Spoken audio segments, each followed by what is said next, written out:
And now, ladies and gentlemen, let's bring our fighters out onto the stage. We'll begin with the challenger, standing at 6 feet 7 inches tall with a tremendous record of 42 wins, 1 loss, 1 draw, with 41 big wins coming by way of knockout.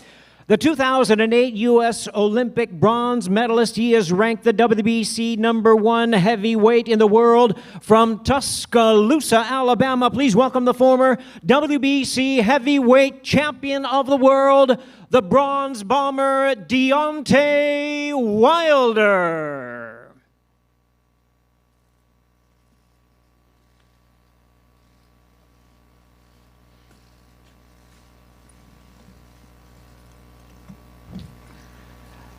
And now, ladies and gentlemen, his opponent is the defending champion, standing at 6 feet 9 inches with a record of 30 wins, no losses, 1 draw, with 21 wins coming by way of knockout. From Manchester, England, here is the undefeated WBC and lineal heavyweight champion of the world, known as the Gypsy King, Tyson Fury.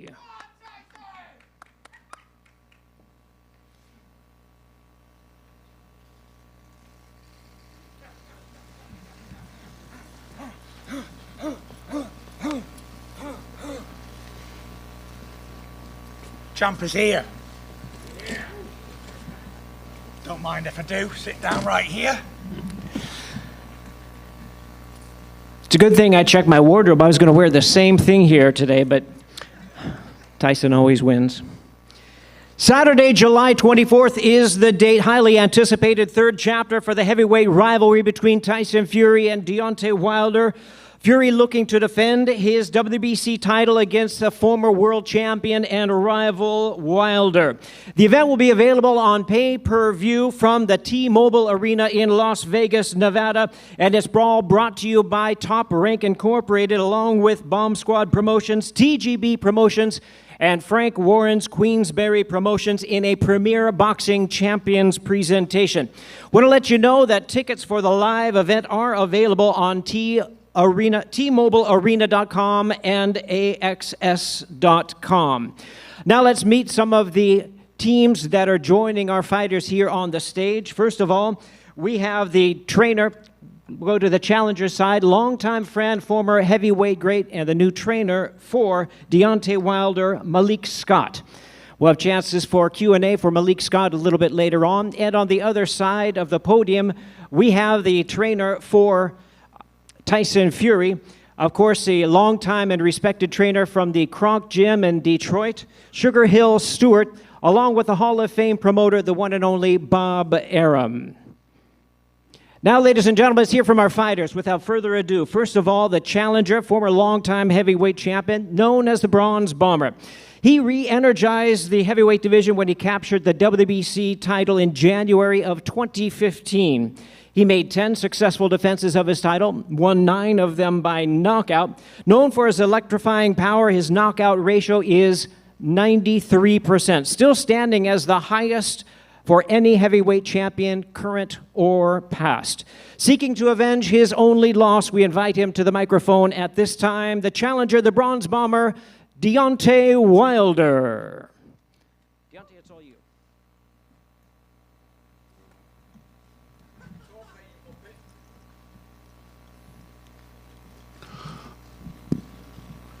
I'd like to thank my Lord and Savior Jesus Christ.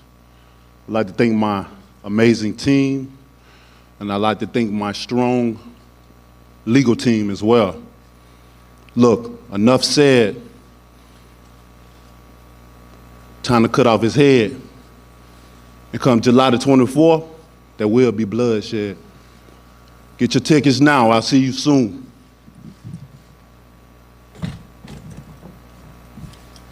Once again, we'll have opportunity for Q&A for both of our fighters following their opening comments.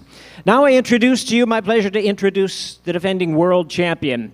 He has held the lineal crown since dethroning Vladimir Klitschko in November of 2015. He has inspired millions across the globe with his comebacks, both inside the ring and outside the ring as well. After their dramatic first fight ended in a draw, Fury knocked out Wilder the rematch to capture the WBC heavyweight title. Once again, here's the undefeated WBC heavyweight champion of the world, the Gypsy King, Tyson Fury.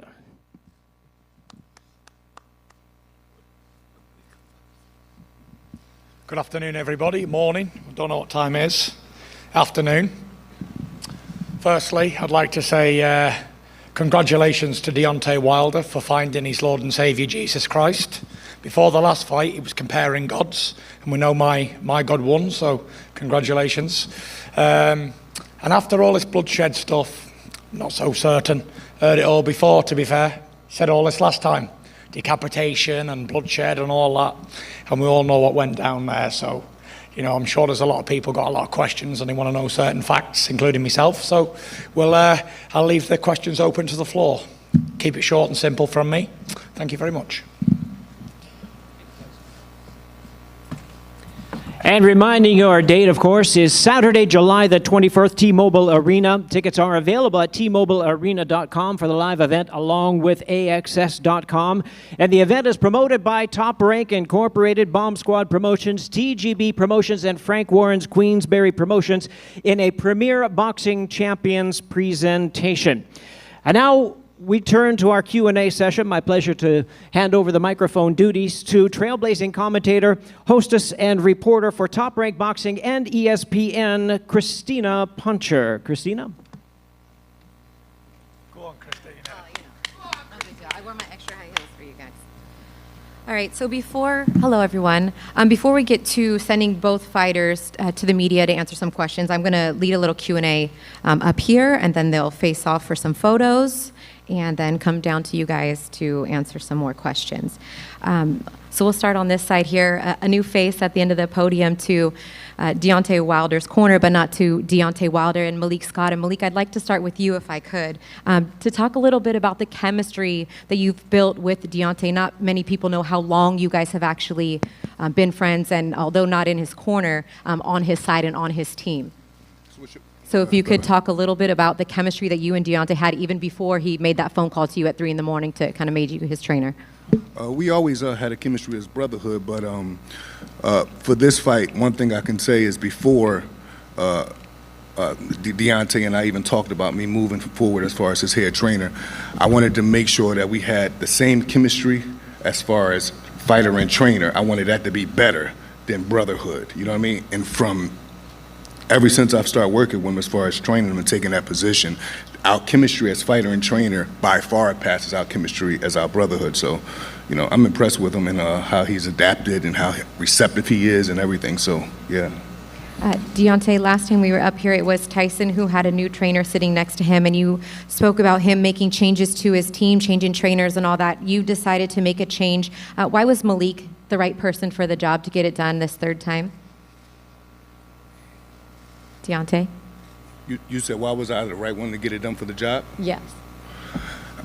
I believe with a fighter like Deontay, right, he's naturally raw power. Mm-hmm. I believe someone like myself that is extremely technically sound from my own background of boxing, it just matched well. But the thing with us is the chemistry. I believe there's great fighters in the world, right, that have great teachers. But then I believe there's great fighters in the world that have good chemistry with a good or okay teacher, and that makes them, and it makes it work for them. So our chemistry is firing on all cylinders on both sides. So what kind of imprint do you see yourself making in this fight? Deontay has made the imprint. He's made the mental adjustments. All I needed was a receptive athlete. I'm not even talking about his ability and everything I've been seeing him do over the last 10 years. He's already made the mental adjustments to do everything I need him to do when we're in that ring. He's already made the mental adjustments to turn his household into his training facility. Eat, sleep, and shit boxing. And that's all I ask, and that's what I'm impressed with the most. So how would you envision this third fight? I'm sure you guys have talked about it, and obviously you're not going to give away your game plan, but how do you see this third fight going, as both fighters have been very adamant about the end goal? I only see it one way. I believe that if you let Fury just do what he want to do, then he's going to do more than what you allow him to do. I think I have no doubt in my mind Deontay is going to become two-time heavyweight champion of the world, and I believe it's going to be by knockout. And I'll send it over here to the other side now, and in Sugar Hill. Actually, before we get to Sugar Hill, we have Bob Arum on the stage also joining us. Bob, you do have the mic right in front of you. You've been a part of many great, trilogies and things like that. Where do you kind of see this fight, the promotion for this fight, and how excited are you that these two are back at it, once again? Thank you. Your thoughts on the third fight? What was the question? Go on, Bob. I probably don't even need to ask you a question. You know everything that you want to say at this point, Bob. But you've been a part of some significant trilogies in boxing history. Obviously, they have one more fight to make this trilogy complete. But your thoughts on the third one, as we are about a month and a half away. All right. Well, let's be honest about it. The first fight was a tremendous fight. Tyson showed what a great boxer he was. He got knocked down twice, and they called it a draw. The second fight was, as we all witnessed, a very one-sided fight. But when heavyweights participate in a one-sided fight, it's still great because they love to see, the fans love to see the big guys duking it out. And now the third fight, based on the first two, I really predict will be bigger than the first two fights. Based on the orders that we're getting for tickets, they far exceed what we did in the last fight. And I really believe that the pay-per-view, now that we all had the opportunity to watch that second fight, the pay-per-view is going to be bigger this time than it was last time, and we're happy that every restaurant is opening up around the country because the closed circuit action in the United States, they'll be shown in all the restaurants and bars, will be tremendous. There's a pent-up demand that the fans have, so I'm looking forward to a great fight, to a great event, and I think it's going to set all kinds of records for a heavyweight championship fight. Thank you, Bob. And over to Sugar Hill now. And Sugar Hill, you've had a lot more time this time with Tyson than you did for the last fight spent with him, not only in the gym, but in Miami, spending a lot of time together. How has that improved your chemistry leading into now this third fight, the amount of time you've been able to have together? The amount of time that we've had together since rejoining together, it hasn't done anything different for us. It's always been there. It's nothing new. And the only one thing that I really have to say is, over that time of training and working with Tyson Fury, he now has power to knock a man out with one punch. And that's something that I'm happy that he has now, along with his other boxing skills and everything else that he knows. His boxing IQ is one-punch knockout power. Tyson told everybody before the last fight exactly what he was going to do, whether the media and the fans believed it or not, and he stayed true to his word. Looking back on the fight, it was a masterful performance. What do you think that he can or needs to do differently, if anything?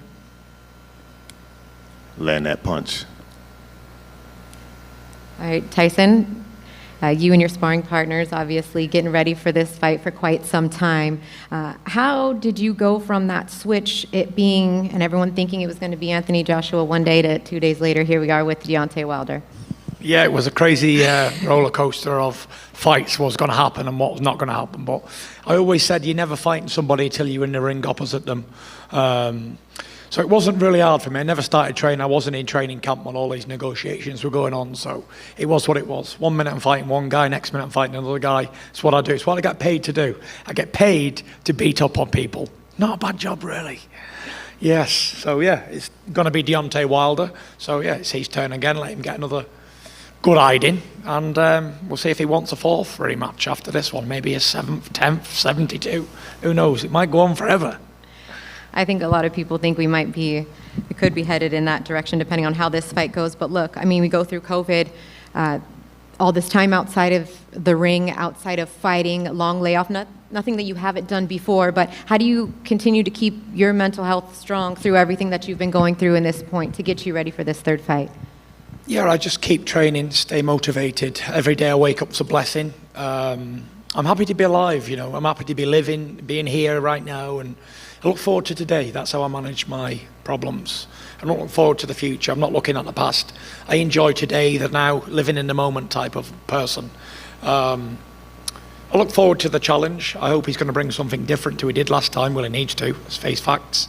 And let's hope he can give me a challenge. I know he's took on Malik, a very experienced guy in boxing. He's had a lot of professional fights himself. And let's hope he can bring the best out of Deontay Wilder, hopefully. Malik, with Tyson saying he's got to do something differently to get a different outcome, what is that you think that he needs to do differently when you look down and break down film? Well, when I look and break down film, I know you study, you're a student of the game as well. So. I don't feel as though this is not a thing of like so many different things Deontay have to do, because in my opinion, he wasn't able to do anything in the last fight. So it's about the mental adjustments he's made to the craft. And I think that's going to pay big dividends for him when you're in with a guy like Tyson Fury. You know what I'm trying to say? A lot of people have been seeing me and Deontay work, and they say, oh, they never seen him do this. They never seen him do that. Mm-hmm. These people haven't been seeing him in the gym. So we'll say Bermain Stavern second fight. That whole camp before Bermain Stavern the second fight, Deontay was boxing on his toes, doing all type of stuff. Before that, when we was getting ready for years back, I think it was Calvin Price. He was boxing on his toes. See, these are all things I've always seen and took notes and said to myself, if I ever get the opportunity to work with him, I'm just going to make the most things he do subconsciously, I'm going to make him drill those things. And that's what we do now. We repetitiously drill good things that most people haven't seen him doing in big fights. It's hard to take a fighter off his first professional loss, and then you have to sit there going through a lockdown and through COVID, and then we hear all these allegations and things like that coming out. So just things that you can do to kind of just even keep your fighter in line and focus at the task in hand. What was that kind of those last months like doing that? It wasn't really hard because like I've been telling the reporters, if we got out the ring with Fury in the second fight at 12:45, we was disappointed and we had a long talk and everything, but literally around 3 a.m. or 4 a.m., Deontay was already putting his plan into play on what he wanted done, how he wanted to, rededicate himself, how he wanted to do everything correct to get the title back. And he's done that, and I'm expecting him to win and win in grand fashion. Why do you think that Deontay doesn't want to answer any questions up here today? Well, number one, he's very stubborn. You know what I mean? Even though he's rededicated his life and everything to the craft, he's very stubborn. But like most legends or like most gifted people, they have their things with them. Like even Fury, he has his things with him. A lot of people think he's crazy. Most people that are like that, Marvin Gaye is one of my favorite artists of all time, musician-wise. He had his thing with him. Michael Jackson, these people have their thing with him. But what I do, as long as Deontay give me what I want in the gym, long as he give me what I'm asking for when he's sparring, I don't care about the stubbornness. We gonna get this work done because we got a big task ahead, and it's my job and his job to make sure it get done. So perhaps even portraying a different demeanor considering what he came here to do. I mean, I asked him about answering questions, and he said, the talking is done. It's just time to do business and to put in work. So I'm going to send it over to Tyson. Now, what do you make of the fact that Deontay doesn't want to answer any questions? It shows how weak of a mental person he is, and how much of the beating from the last fight has took an emotional, physical effect on his life. I was worried about Deontay Wilder for quite a while after the defeat that I gave him, and obviously he's doing his little thing with his earphones on and he doesn't want to answer any questions. That's up to him, but I'm here to promote a fight and talk to the press, what I always do. So if Deontay Wilder doesn't want to commit to this press conference, let's me take Deontay Wilder's part. So I'll play double character if you want. I'm quite good at doing these role-playing stuff. So I'll be Deontay Wilder and I'll be Tyson Fury, and we'll play a little game. So here's me taken as Tyson Fury. So he's employed Malik Scott to help him. As Malik said, Wilder is a stubborn person, so he's got his own mentality and he wants to do things his own way. So to listen to other people It's not what Deontay Wilder does. So no matter how much that Malik teaches Deontay's going to do what Deontay's going to do. That's wrong. That's wrong, Tyson. Deontay's going to do what he's going to do. He's been doing everything I've asked him and told him to do. Yeah, but like Mike Tyson said, everyone's got a game plan until they get punched in the mouth. Yeah, but you're talking about as far as training. He's doing everything. Yeah, he can plus do that, more. but in the real fight I'm talking about, he's going to do what he's going to do. He's going to revert straight back to type, 100%. As soon as he hits him with the first right hand, he's going to see red and he's going to I'm going to take his head off with Sugar this big Hill right. just said you're a one-punch knockout artist now, but there's no history of you knocking someone out with one punch. So that means when a fight gets started, or you want to go back he's going to go straight back to revert, 100%. You heard it here first. And another thing is, you can't expect him to do something that you couldn't do.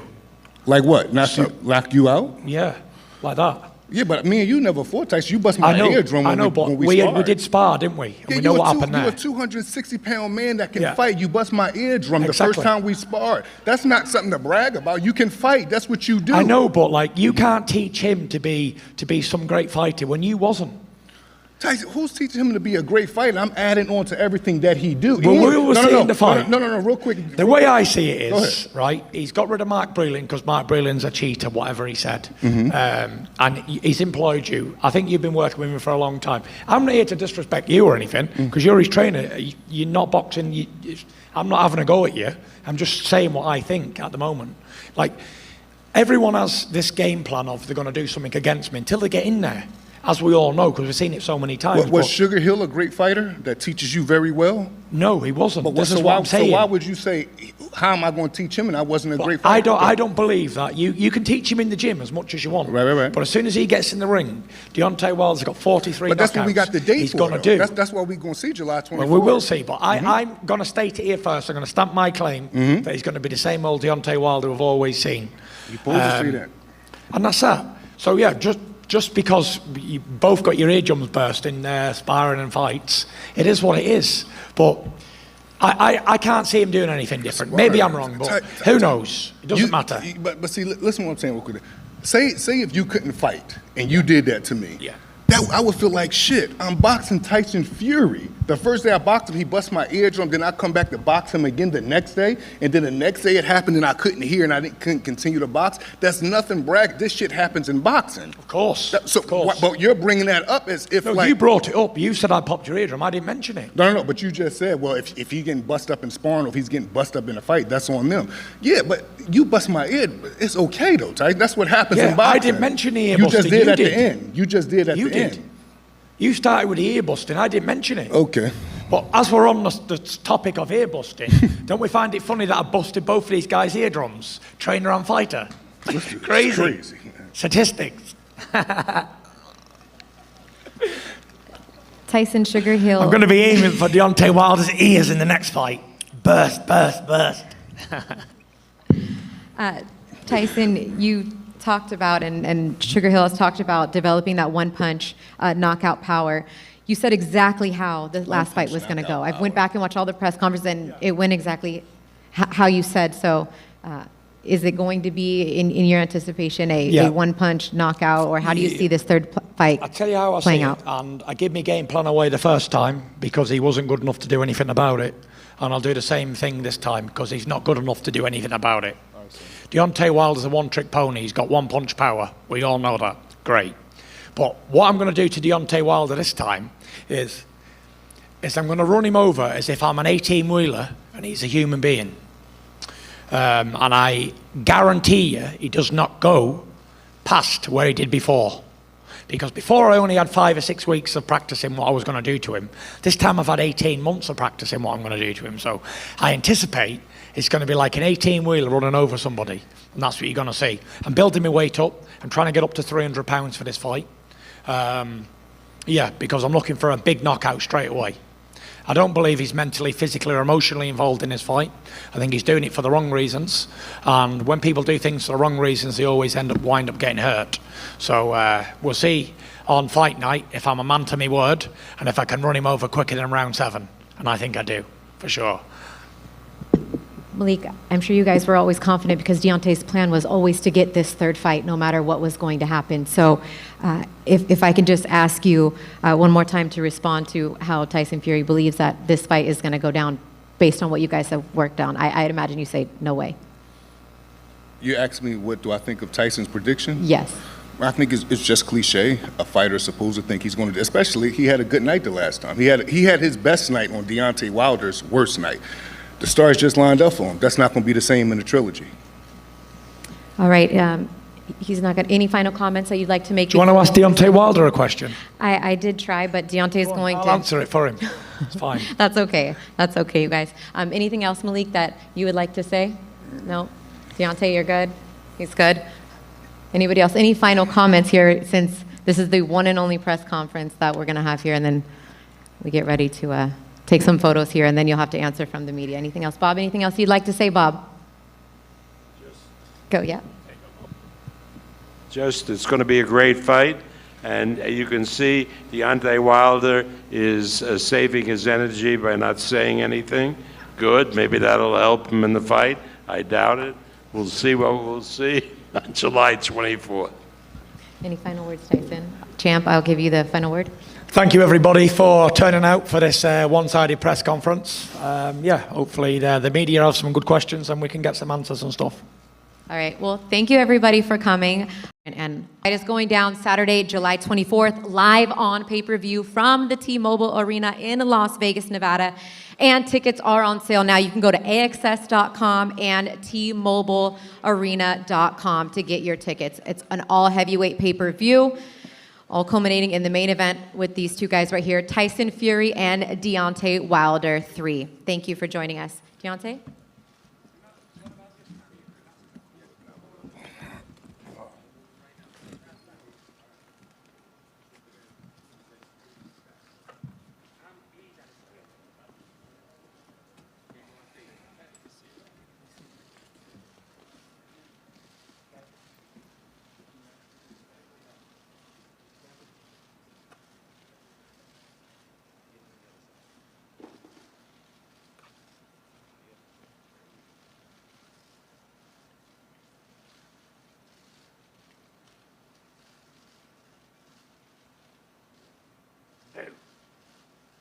Bogeyman's here to get you again.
You think they're going to face the front? They not going to face no front. They is not facing no front. Yeah, I think they wanted to look forward. They is not. Okay. Two-time. Two-time. Two-time. No, come on.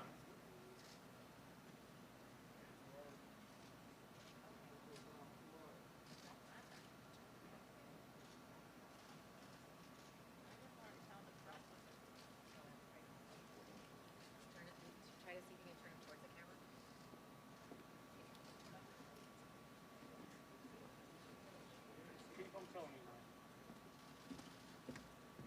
Can we have you guys turn and face forward to the cameras that are watching, please? Maybe, pretty please.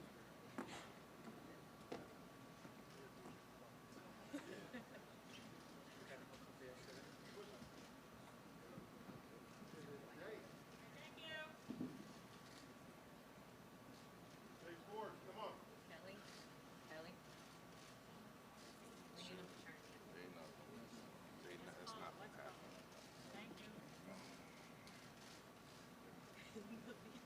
Not With these two.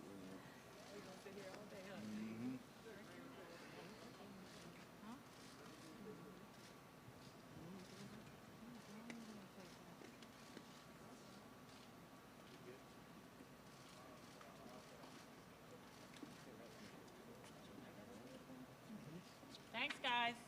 We got media to do. Kelly? Yep. This is a totally different kind of fight. They is not doing nothing traditional.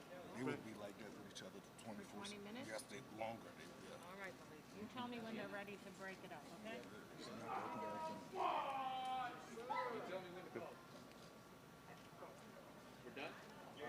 Okay.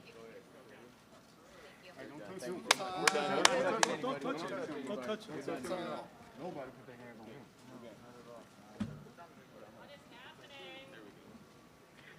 Why you take your glasses off? See you look. Boom spot. Two times. Bum squad. Two times. Bum boys. Two times. Eh? Two Bum times. boys. Two times. Bum boys. Two times.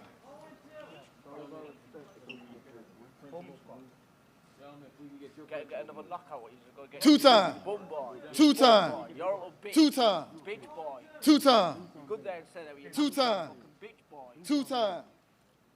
Two times. Two No times. time. Two times. No time. Two times. No time. Yeah, yeah. Another KO. Retire him this time. Retire this time. Pack of shit houses. Two times. It can easily be my fight with you. Two times. Two times. Two times. What's a load Two of on times. about? Because I'll take Two time times. Two times. Two times. One punch, yeah? Two times. Two times. Two times. Oh, Pat. You, Two times.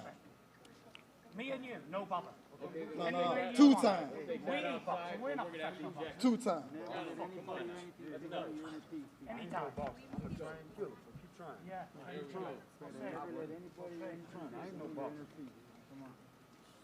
Yeah. We gonna see. We gonna see. Two times. No jokes here. All you big ass. Two times. Last time you played your big act, you got knocked down, didn't you? This time you shut your fucking mouth.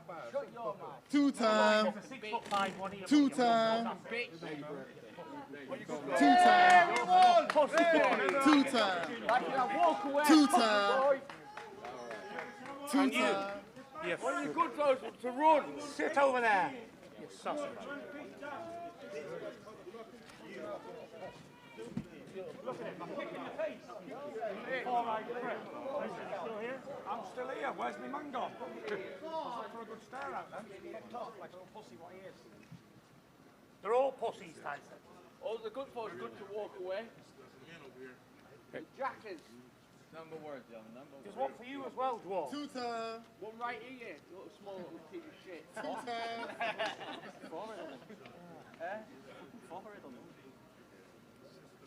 What's going on? What we're doing now then? All right, everybody. So Tyson Fury is going to be down there with print and online media first. Video media will come up to the stage to interview Deontay, and then we will flip-flop.